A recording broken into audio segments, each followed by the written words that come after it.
मेरा सही क्या है। आप भी ये कर सकते हैं, एक बार आप ये देखिए। जैसे कि आप ये देख रहे हैं पहला क्वेश्चन जैसे कि आपने दिया, वैसे तो ये मेरा मैंने अटेम्प्ट ही नहीं किया, वैसे वो मेरा गलत ही रहा। दूसरे वाले में जैसे आप देख रहे हैं कि सस्टेनेबल डेवलपमेंट जैसे कि गोल ये दे रहा है, तो इसमें साफ साफ ऑप्शन जो बी तुम्हारा दिखा रहा है, agenda 21 was signed by the world leader in 1995। तो मैंने देखिए बगल में यहाँ पे लिखा है 1992 लिखा था, जब एग्ज़ाम में दे रहा था उस टाइम पे 1992 लिखा था मैंने। कॉमन सेंस की बात है कि 1992 में ही आपका रियो समिट वगैरह हुआ था। तो साफ साफ दिखा रहा है कि आपका सेकंड गलत है, ये बहुत ही कॉमन सेंस की बात है, 1995 नहीं आ सकता है। अब तीसरे वाले में आप देख सकते हैं जैसे कि इसमें दे रहा है कि global financial stability report is released by the which among of the following. तो ये भी बहुत ही कॉमन सेंस के साथ आप कर सकते थे। मैंने तुरंत ही देखा कि इसमें तीन, वर्ल्ड बैंक तो ये नहीं देगा, बिल्कुल नहीं देगा वर्ल्ड बैंक। वर्ल्ड बैंक तो दे ही नहीं सकता। तो अगर आपका तीन जैसे ही आप करेंगे तो दो और तीन आपका गलत है, यानी कि आपका दो और तीन गलत है, तो एक दो नहीं हो सकता, सिर्फ ए आएगा। यानी कि आपका ए में ही ये चीज़ आपका आ जाएगा, तो ये अपने आप ही सही हो गया। तो ये बहुत ही कॉमन सेंस के साथ, आपको कुछ भी नहीं आता तो भी आप ये कर सकते हो आराम से। इतना तो मैंने करा। अब देखिए इसमें चौथे क्वेश्चन में बहुत ही सिंपल कि who among the following were the members of the Fazal Ali commission. तो इसमें एक शॉर्टकट याद कर लिया था मैंने बहुत ही आराम से, एग्ज़ाम के एक दिन पहले PYQs देखते हुए, क्योंकि PYQs में ये सारे के सारे क्वेश्चन दिए हैं, इनके आंसर भी दिए हैं। अगर आपने ठीक से देखा होगा तो ये हो सकता है। तो पन्नी, फजल अली के साथ हमने जोड़ दिया था पन्नी, और जोड़ दिया था कुंजरू, बस दो लोग, कि काजू जो है वो पन्नी में रखा हुआ है और फजल अली उन्हें खा रहे हैं, बस इतना याद करा था मैंने। इसमें अपने आप ही 2 और 4 हो गया था मेरा, अपने आप ही करेक्ट हो गया था, उसमें कुछ भी करने की बात नहीं थी। अलाउद्दीन खिलजी वाला मुझे नहीं याद आ रहा था, मैंने उसको अटैम्प्ट ही नहीं किया।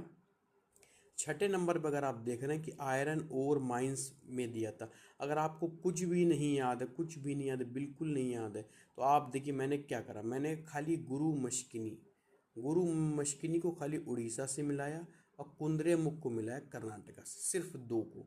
बाकी 3 और 2 पे मैंने टिक करा और सीधे आगे बढ़ गया, कोई दोबारा देखने का चांस ही नहीं, कोई भी दोबारा मिला नहीं, क्योंकि आपके पास टाइम भी बहुत कम रहता है, आप ज़्यादा नई चीज़ें अटैम्प्ट कर सकते।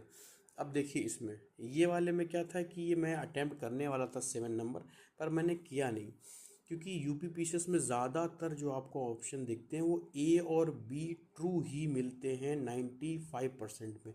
सिर्फ 5% ऐसे केस होते हैं जिसमें आपका कुछ अलग होता है, वो भी बहुत ही बेसिक से वो रॉन्ग देते हैं कि आप उसको पकड़ सकें। अब ये भी, इसमें भी आपका दोनों को दोनों सही था, पर मैंने अटैम्प्ट नहीं किया इसको, शायद पता नहीं उस टाइम पे जल्दीबाजी रही होगी तो मैंने नहीं अटैम्प्ट करा। पर इसका करेक्ट आंसर ये आपका यही वाला रहेगा। अब आ जाते हैं 8 में।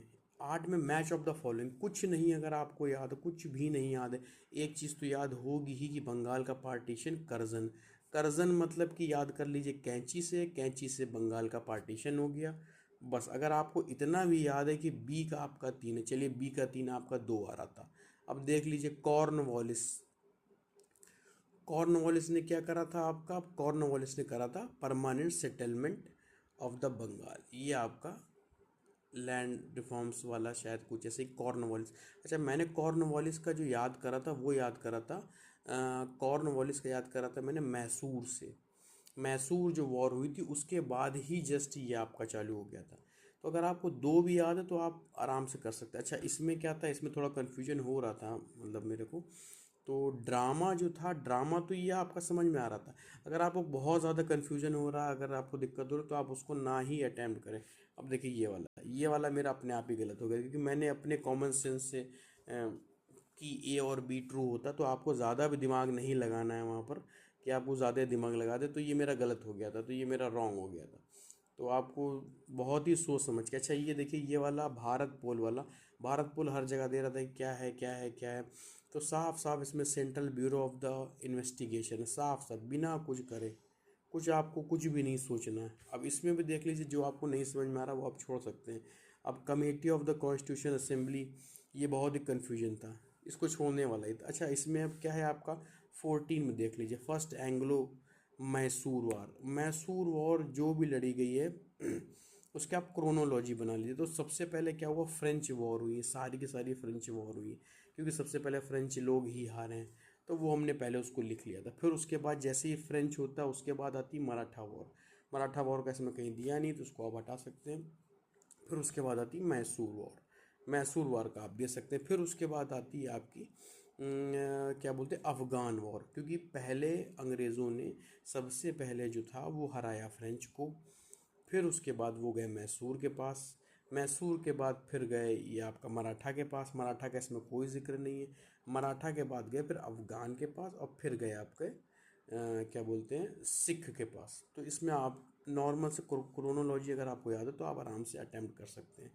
तो अभी ये आपको मैं 14 ही क्वेश्चन मैं अभी आपको दिखा रहा हूँ, बहुत ही नॉर्मल बेसिक सी चीज़। देखिए ये मैंने ऊपर भी यहाँ पे भी लिख लिया था उस टाइम पे, क्योंकि एग्ज़ाम में टाइम कम रहता है ना, तो आप ज़्यादा नई चीज़ें सोच पाते हैं, तो बहुत ही क्रोनोलॉजी के साथ। अब देखिए ये क्रोनोलॉजी वाला है, ये बहुत ही सिंपल सा है। मैं आपको कुछ पीडीएफ्स वगैरह प्रोवाइड कर दूंगा जो कि मैंने अपने बनाए थे क्रोनोलॉजी में। आपको शायद देख के कुछ अलग ही वो लगेगा। मैं आपको शायद दिखा देता हूँ, इसी में ऐड कर देता हूँ कहीं पर, तो आपको समझ में आ जाएगा। एक मिनट के, देखिए मैं आपको दिखाता हूँ मैंने कैसे पूरी की पूरी मॉडर्न जो हिस्ट्री है उसकी क्रोनोलॉजी को एक अपने चार्ट में पूरा का पूरा बना के रखा है।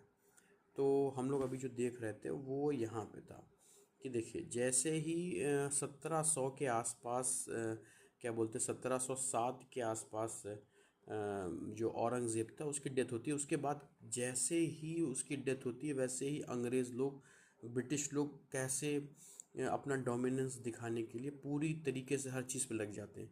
तो 1700 से लेकर आपके देखिए सारे के सारे वॉर हैं, सारे के सारे कार्नेटिक वॉर हैं, ये आप देख सकते हैं। फिर उसके बाद 1757 में आपका नवाब को हराता है। तो मैंने सब के सब लिख लिया था कि पहले कार्नेटिक हुआ, फिर नवाब हुआ, फिर डच हुआ, फिर ये देखिए फ्रेंच को हराया। फिर हैदर, हैदर का मतलब क्या है कि मैसूर वॉर हुई। मैसूर वॉर के जैसे ही उसके बाद आया फिर 1800 के आसपास देखिए यहाँ पर मराठा वॉर हो रही, फिर बर्मा हो रही, फिर सिंह हो रही, फिर सिख की वॉर हो रही, फिर डच हो रहा है, फिर देखिए सबको एकदम बराबर से। फिर उसके बाद 1857 की जो इम्यूनिटी थी वो उसके बारे में बताया। तो ये बहुत ही एक चार्ट में पूरी की पूरी मॉडर्न हिस्ट्री, उसके बाद भी मैंने लिखा था वैसे। आगे के क्वेश्चन मेरे लिए काफ़ी ज़्यादा हेल्प करा, बहुत ज़्यादा टाइम नहीं लगा इसको बनाने में।